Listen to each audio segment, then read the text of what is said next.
एरवी फडणवीस आणि शिंदेंवरती आगपाखड करणारे संजय राऊत जामीन मिळाल्यानंतर कोणती तोफ डागणार याकडे महाराष्ट्राचं लक्ष लागलं होतं आणि आज त्यांनी पत्रकार परिषदेमध्ये देवेंद्र फडणवीसांच्या काही कामाचा उल्लेख करत स्तुतिसुमनं उधळली। देवेंद्र फडणवीसांच्या कटुता संपवण्याच्या भूमिकेचंही त्यांनी स्वागत केलं। तर लवकरच ते देवेंद्र फडणवीस, पंतप्रधान नरेंद्र मोदी आणि गृहमंत्री अमित शहांना भेटणार असल्याचंही त्यांनी सांगितलं। दरम्यान आज त्यांनी माध्यमांशी बोलताना त्यांना कोठडीत ज्या परिस्थितीचा सामना करावा लागला त्याचंही कथन केलं। आणि या सगळ्या संदर्भात माहिती जाणून घेऊयात। वैभव परब सध्या आपल्या सोबत आहेत। वैभव, खरं तर संजय राऊत अत्यंत आक्रमक होतील, टीका करतील असं वाटत होतं, पण राऊतांनी तर चक्क फडणवीसांचं कौतुक केलंय। काहीसे मवाळ झाल्यासारखे वाटले राऊत भाषा बदलली असं म्हटलं तर ते चुकीचं ठरणार नाही। प्रज्ञा, हा एक स्ट्रॅटेजी प्लॅन असू शकतो, आपण त्याला मवाळ म्हणू शकत नाही, त्यांच्या रणनीतीचा एक भाग असू शकतो। कारण का संजय राऊतांचं हे जे वक्तव्य आहे ते नक्कीच एकनाथ शिंदे जे सध्या मुख्यमंत्री आहेत त्यांची चिंता वाढवणारं हे वक्तव्य आहे असं म्हटलं पाहिजे आपल्याला।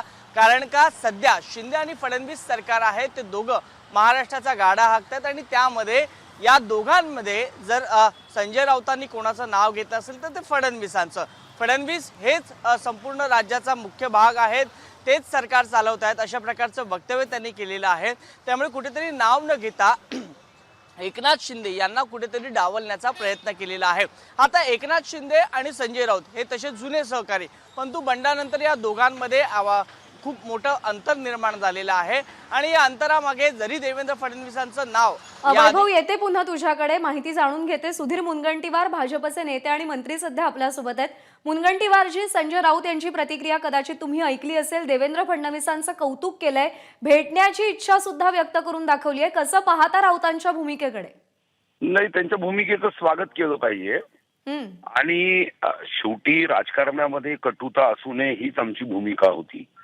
राजकारणामध्ये मुद्द्याच्या आधारावर टीका मी समजू शकतो, पण जेव्हा मुद्द्याच्या आधारावरची टीका ही गुद्द्याच्या आधारावर येते, शब्दाचा उपयोग हा संयमाने वापरला जात नाही, तेव्हा मग तू मी मधून एकूण राजकीय वातावरणही दूषित होतं आणि या अमृत महोत्सवी वर्षामध्ये हे विषारी शब्द हे सर्वांसाठी चिंतनाचे, मंथनाचे ठरत असतात। मी निश्चितपणे श्री संजय राऊत साहेबांनी जी भूमिका मांडली त्या भूमिकेचं स्वागतच करेल। पण फक्त स्वागत करणार की आता भाजप सुद्धा एक पाऊल पुढे टाकणार? हा सृष्टीचा नियम आहे, प्रेम द्या प्रेम घ्या, नफरत करोगे तो नफरत पाहूंगे, हा सृष्टीचा नियम आहे। यामध्ये हे सर्व नैसर्गिक भाग आहे आणि म्हणून याच्यामध्ये काही नवीन करावं लागतं असं मला नाही वाटत। शेवटी प्रेमाला प्रेमानेच उत्तर दिलं जातं। मुनगंटीवारजी, आमचे प्रतिनिधी वैभव परब यांनी एक महत्त्वाचा मुद्दा उपस्थित केला। संजय राऊतांच्या तोंडी फडणवीसांचं कौतुक हे शिंदेंचं डोकेदुखी वाढवणारं ठरू शकतं, ज्यांच्यासोबत तुम्ही सध्या सत्तेत आहात। कधीच कोणाची डोकेदुखी वाढवण्यासाठी अशा पद्धतीने कोणताही भाग होत नाही। माननीय शिंदे साहेब हे 35 वर्ष शिवसेना वाढवण्यासाठी जीवाचं रान करत होते। त्यांनी अंगावर शिवसेनेसाठी अनेक केसेस घेतल्या, म्हणजे त्यांच्यावरच्या जर केसेस बघितल्या तर एखादा कार्यकर्ता आपल्या पक्षासाठी आपलं आयुष्य कसं समर्पित करू शकतो अशा पद्धतीने त्यांनी काम केलं। त्यांचा मुद्दा काय होता, ते काही विरोधी पक्षातून सत्ताधारी झाले नाही, सत्तेत होते। एक मोठी रिस्क त्यांनी घेतली।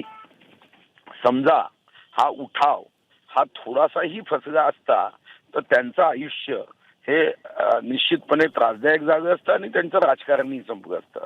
पण त्यांनी उठाव खुर्चीसाठी केला नाही, कारण खुर्ची त्यांच्याकडे होती। त्यांचा जो उठाव होता तो विचारासाठी वैचारिक होता की काँग्रेस राष्ट्रवादी सोबत शिवसेना जाऊ शकत नाही। हा जो स्वर्गीय हिंदुहृदय सम्राट बाळासाहेब ठाकरे यांचा ठाम विश्वास होता, त्या विश्वासाला तडा गेल्याने।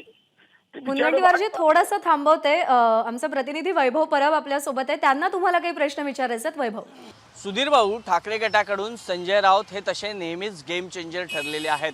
महाविकास आघाडीची स्थापनेच्या वेळेला देखील संजय राऊत यांनी मोठ्या प्रमाणात पुढाकार घेतला होता आणि काल आणि आज मध्ये देखील संजय राऊतांनी पुन्हा असं सांगितलं की पुन्हा आम्ही शिवसेनेचा मुख्यमंत्री करून दाखवू। आता ही जी संजय राऊतांचं वक्तव्य आहे ते पुन्हा दोन मित्र एकत्र येण्याच्या दिशेने ही वाटचाल म्हणावी लागेल का आपल्याला? कारण का तशा प्रकारचा एक हात त्यांनी पुढे केलेला आहे. आपल्याकडून आता प्रतीक्षा आहे असं म्हटलं तर वावगं ठरणार नाही. नेमकं काय? आता इतक्या लवकर अशी प्रतिक्रिया देणं हे घाईघाईचं होतं. आता तर एक राजकारणामधला बदल व्हावा अशी अपेक्षा व्यक्त केली, जी भारतीय जनता पार्टीचे नेते देवेंद्रजींनी अनेकदा व्यक्त केली, चंद्रकांत दादांनी व्यक्त केली होती, आम्ही सर्वांनीच व्यक्त केली की राजकारणामध्ये भूमिका आणि राजकारणामध्ये मुद्दे यावरचं राजकारण व्हावं. अतिशय राजकारणाचा दर्जा खालती येता कामा नये आणि मला वाटतं हीच भूमिका अनेक राजकीय पक्षामध्ये असणाऱ्या काही समंजस नेत्यांनी नेहमीच व्यक्त केली आणि म्हणून या भूमिकेतून आता ताबडतोब पुढचं काही भाष्य करणं हे अतिघाईचं होईल. सुधीर मुनगंटीवारजी, केवळ देवेंद्र फडणवीसांनाच नाही तर पंतप्रधान नरेंद्र मोदी आणि गृहमंत्री अमित शहांना भेटण्याचं सुद्धा वक्तव्य संजय राऊत यांनी केलेलं होतं. कसं पाहता याकडे? हे स्वागतच केलं पाहिजे. एकमेकाशी आपण भेटतोच. आता क्रिकेटच्या मैदानात सर्व पक्ष एकत्र जावेत ना. मला असं वाटतं की प्रत्येक भूमिकेमध्ये दोन राजकीय पक्षाचे नेते म्हणजे एकमेकाचे कट्टर शत्रू आहे. त्यांच्यामध्ये साप मुंगुसासारखं वैर असलंच पाहिजे. ही जी काही राज्यातली भूमिका ही महाराष्ट्रात नव्हती, पण ती महाराष्ट्रात आता येऊ घातली आहे, ती थांबवली पाहिजे. हे काही राज्यांमध्ये आहे की ते राजकीय पक्ष म्हणजे एकमेकाचे इतके कट्टर शत्रू असतात की त्यांचा आमदार खासदार दुसऱ्या पक्षाच्या नेत्यांशी बोलताना फोटो जरी व्हायरल झाला तर त्याला तिथं वाळीत टाकलं जातं. महाराष्ट्रात ती संस्कृती नव्हती. स्वर्गीय प्रमोद महाजन असतील किंवा तुम्हाला स्वर्गीय गोपीनाथ मुंडे, विलासराव देशमुख यांच्या मैत्रीचे दाखले असतील, इथं दोन राजकीय पक्षाच्या नेत्यांमध्ये अतिशय प्रेमपूर्वक संबंध असायचे.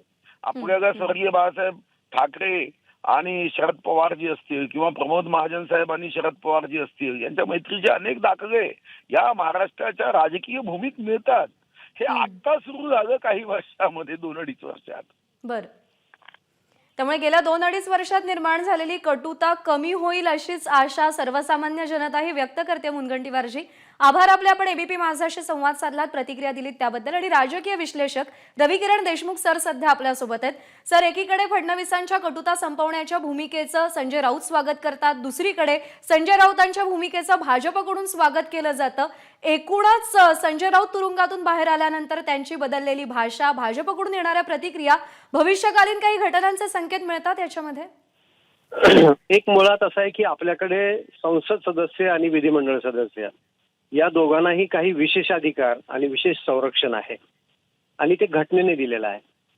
जेव्हा हे संरक्षण गोत्यात येतं आणि जेव्हा तुरुंगात जाण्याची वेळ येते तेव्हा बरंचसं आत्मपरीक्षण प्रत्येकाला करावं लागतं.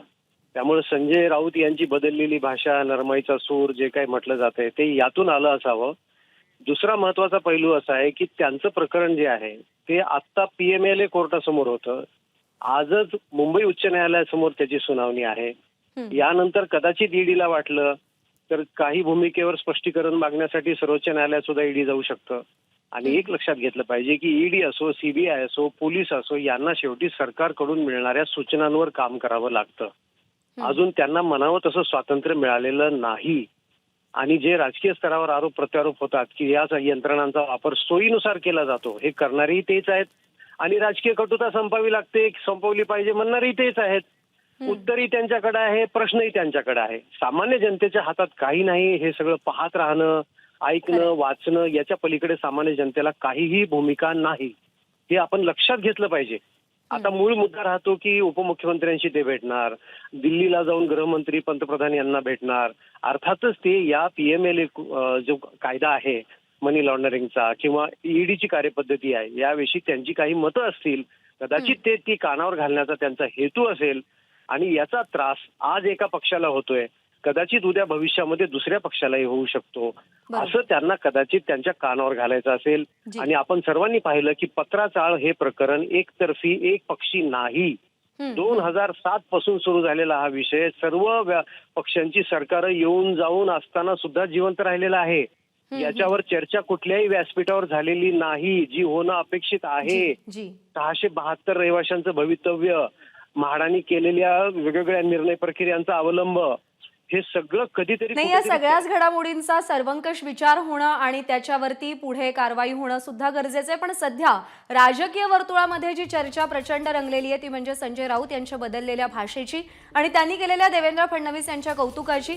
रविकिरण देशमुख सर, आभार आपले आपण केलेल्या विश्लेषणासाठी. एबीपी माझा, उघडा डोळे बघा नीट.